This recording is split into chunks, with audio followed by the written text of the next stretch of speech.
हमारे मंच पे कैसे चलेगी 6 दिन? सर केजरीवाल जी सरकार कैसे चलेगी आपकी?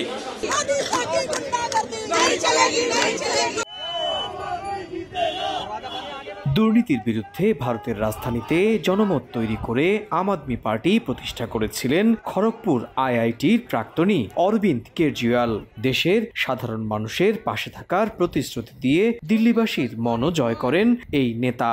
কিন্তু সেই অরবিন্দ কেজরিওয়াল দুর্নীতির দায়ে গ্রেপ্তার হওয়ার পর দ্বিতীয় দফায় 6 দিনের রিমান্ড মঞ্জুর করলেন দিল্লির রাউস avenue court. Sir Kejriwal ji सरकार कैसे चलेगी आपकी?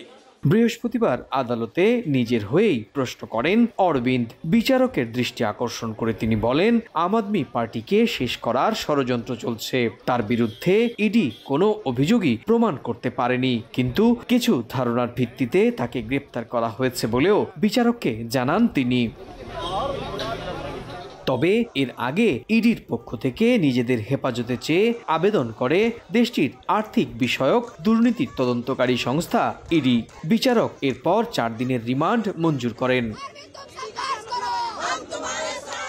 দিল্লির 2 বারের মুখ্যমন্ত্রী কেজরিওয়ালের বিরুদ্ধে আবগারি সংক্রান্ত একটি দুর্নীতির মামলা তদন্ত করছে দেশটির কেন্দ্রীয় তদন্তকারী সংস্থা এই ইডি। প্রায় 9 দফায় কেজরিওয়ালকে ডেকে পাঠানো হলেও ইডির তদন্তের মুখোমুখি হননি তিনি। এরপরই দিল্লিতে নিজের বাসভবন থেকে গ্রেপ্তার হন অরবিন্দ। এদিকে গ্রেপ্তার হওয়ার পরই মুখ্যমন্ত্রীর পদ আগলে রাখতে পারবেন কিনা দেশটির শীর্ষ আদালতের একটি জনস্বার্থ মামলায় 7 এপ্রিল পর্যন্ত স্থগিতাদেশ দিয়েছেন বিচারক। অর্থাৎ আরো 10 দিন মুখ্যমন্ত্রীর চেয়ারে বসতে পারবেন আম আদমি পার্টির প্রধান।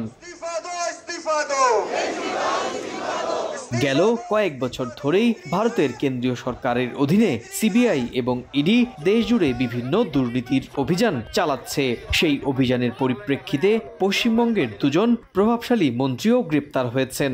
অরবিন্দ কেজরিওয়ালের আগে গ্রেপ্তার হন ঝাড়খণ্ডের মুখ্যমন্ত্রী হেমন্ত সোরেনও। সুব্রত আচার্য, সময় সংবাদ, ভারত।